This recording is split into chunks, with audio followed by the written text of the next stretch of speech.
ઇન્સિયા ફળોને ઇંગ્લિશમાં શું કહેવાય? ફ્રૂટ્સ. તો અત્યારે હું ગુજરાતીમાં ફ્રૂટ્સના નામ બોલીશ, તારે એનો અંગ્રેજી ઉચ્ચારમાં લખવાનું. સફરજન, એપલ લખો.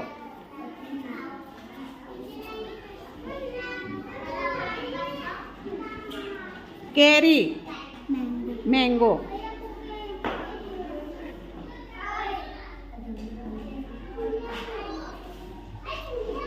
સરસ.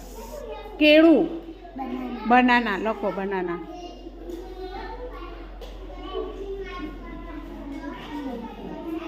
દ્રાક્ષ, ગ્રેપ્સ લખો.